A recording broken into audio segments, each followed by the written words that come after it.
Hi everyone, welcome back to my YouTube channel. আজি আমি যাবলৈ ওলাইছো দৌলগোবিন্দ মন্দিৰলৈ। মা ভাগৰ বহুদিনী আশা আছিল দৌলগোবিন্দ মন্দিৰ চাবলৈ যোৱা। হেহে আজি আমি সকলোৱে দৌলগোবিন্দ মন্দিৰলৈ বুলি ওলালো। আহকচোন ভিডিঅটো শেষলৈকে চাওক।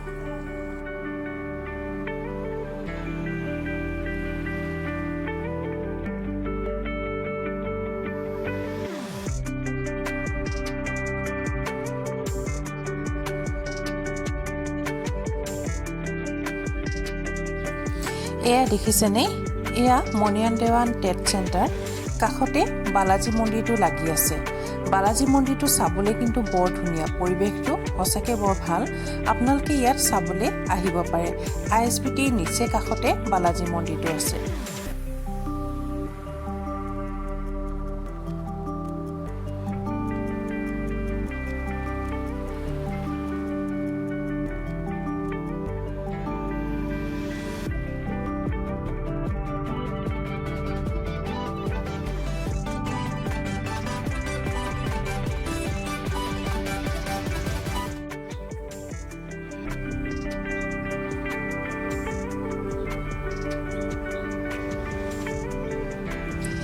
এয়া দেখিছেনে এইটো হ'ল ভূপেন হাজৰিকা দেৱৰ সমাধি ক্ষেত্ৰ। জালুকবাৰী ব্ৰিজৰ ওপৰৰ পৰা ভিউটো চাবলৈ কিন্তু বৰ ধুনীয়া।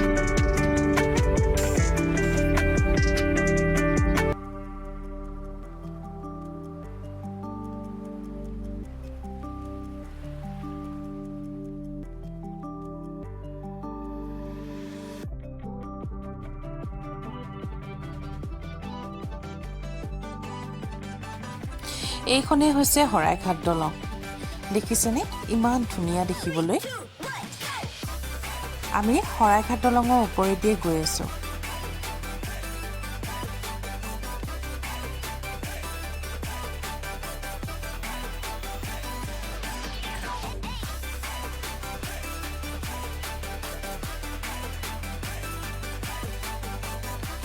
এয়া আহি পাই গ'লোহি দৌলগোবিন্দ মন্দিৰ। গুৱাহাটীৰ পৰা বেছি দূৰত নহয়, প্ৰায় 27-28 কিলোমিটাৰমান হয়। আপোনালোকে যদি গুৱাহাটীলৈ আহে এই মন্দিৰটোত এবাৰ আহি চাই যাবহি। মন্দিৰটোলৈ আহি কিন্তু মনটো বৰ ভাল লাগে।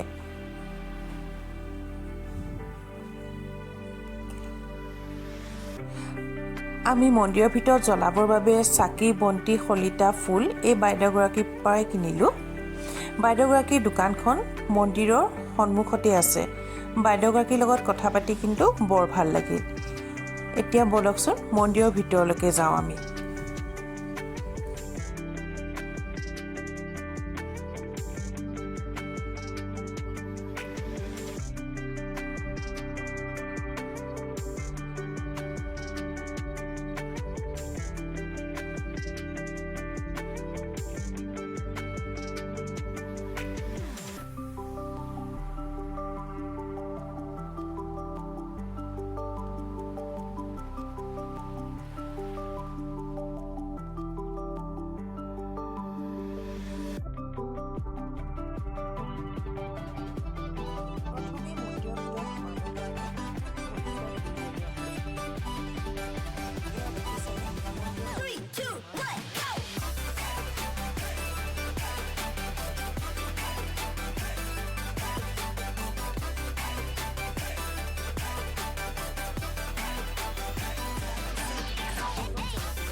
চাকিগছ জ্বলোৱাৰ পিছত মৰিৰে বুলি আমি শৰাই এখন আগবঢ়াইছিলোঁ। শৰাইখন আগবঢ়াবলৈ যিখিনি সামগ্ৰীৰ প্ৰয়োজন হয় এই কাউণ্টাৰটোতে জমা ল'লে তেওঁলোকে।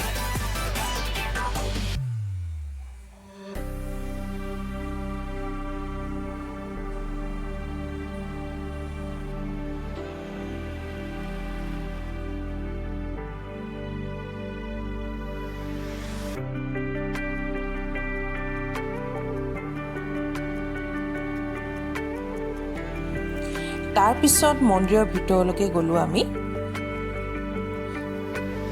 এয়া দেখিছেনে মণিকূটটো?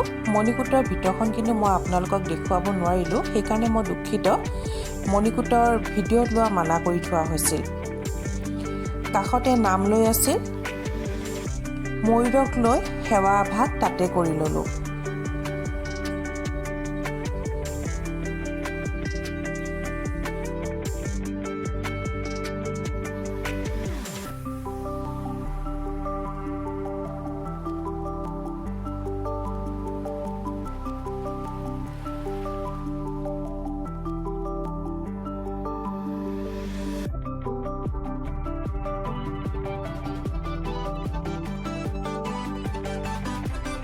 সেৱাভাগ কৰি অহাৰ পিছত আমাক তাতে প্ৰসাদ আৰু পায়স খাব দিলে।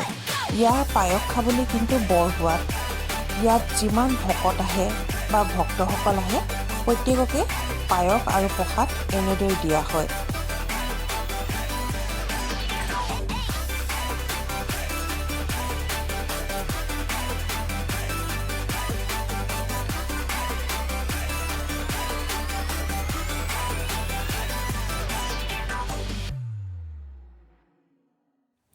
তাৰপিছত মন্দিৰৰ প্ৰাংগণত অলপ সময় বহিলোঁ। বহাৰ পিছত ঘাট চাবলৈ ওলাই গ'লোঁ।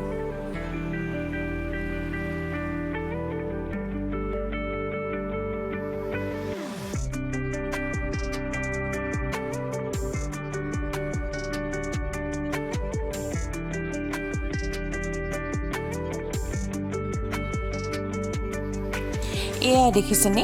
এয়াই হৈছে ঘাট। যিসকল যাত্ৰীয়ে নাৱেৰে অহা যোৱা কৰে তেওঁলোকে এই নাৱত উঠি ইপাৰলৈকে যায়।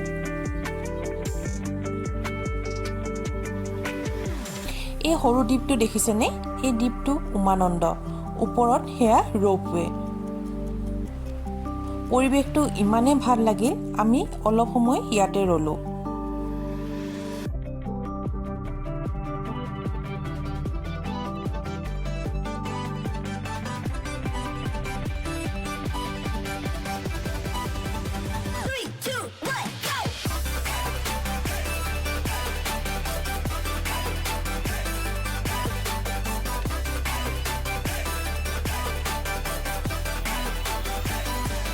তাৰপিছত আকৌ যাবলৈ ওলালোঁ হয়গ্ৰীৱ মাধৱ মন্দিৰলৈ।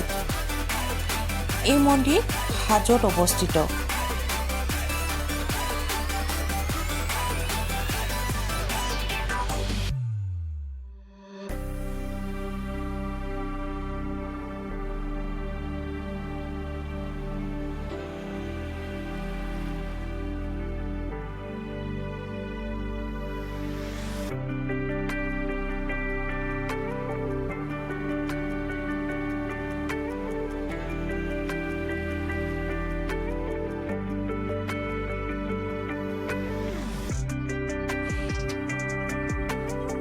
এয়া আহি পাই গ'লোহি হয়গ্ৰীৱ মাধৱ মন্দিৰ। মন্দিৰৰ ভিতৰত জ্বলাবৰ কাৰণে চাকি শলিতা আমি দোকান এখনৰ পৰাই কিনি ল'লোঁ।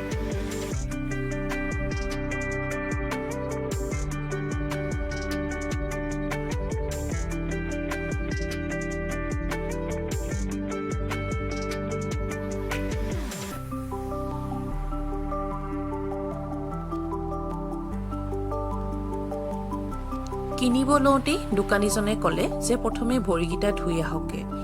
ক'ত ধুম বুলি কওঁতে কিনাৰতে পুখুৰীটো আছিল, সেই পুখুৰীটো দেখুৱাই দিলে। পুখুৰীটোৰ ভিতৰত কি দেখিলোঁ জানেনে? ডাঙৰ ডাঙৰ মাছ আৰু কাছ। ইমান প্ৰকাণ্ড প্ৰকাণ্ড কাছ আৰু মাছ মই জীৱনত কেতিয়াও দেখা নাছিলোঁ। সঁচাকৈ ইমান ভাল লাগিল, মায়েও নোচোৱাকৈ থাকিবই নোৱাৰিলে। চাওকচোন ইমান ডাঙৰ ডাঙৰ কাছ।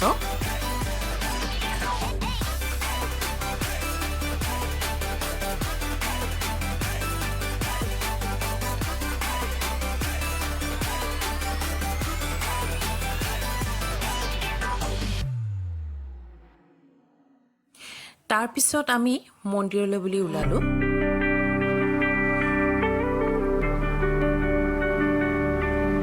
দেখিছেনে ইমান থিয় চিৰি, মাৰ কিন্তু ভৰি বিষ আছিল। মনত যে সাহসটো আছিল, সেইকাৰণে বিষৰ অনুভৱেই নকৰিলে তেওঁ।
মন্দিৰত অলপ সময় থাকি আমি যাবলৈ ওলালো আকৌ ভীমে ভাত খোৱা চৰিয়াটো চাবলৈ।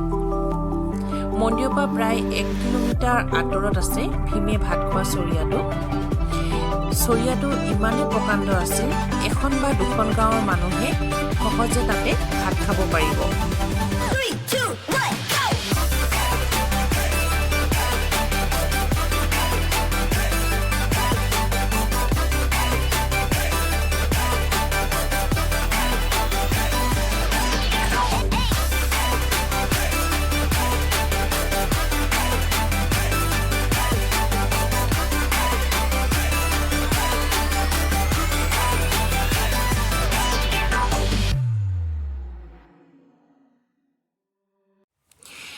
তাৰে কিনাৰতে টিলা এটাৰ ওপৰত কামেশ্বৰ মন্দিৰ আছিল। মন্দিৰটো বৰ ধুনীয়া আছিল আৰু মন্দিৰৰ ওপৰৰ যিটো ভিউ আছিল, সেই ভিউটো চাবলৈ কিন্তু বৰ ধুনীয়া আছিল। আমি তাত অলপ সময় ৰ'লো।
তাৰ পিছত আমি খাবৰ কাৰণে লক্ষ্মী ৰেষ্টুৰেণ্টত সোমালো।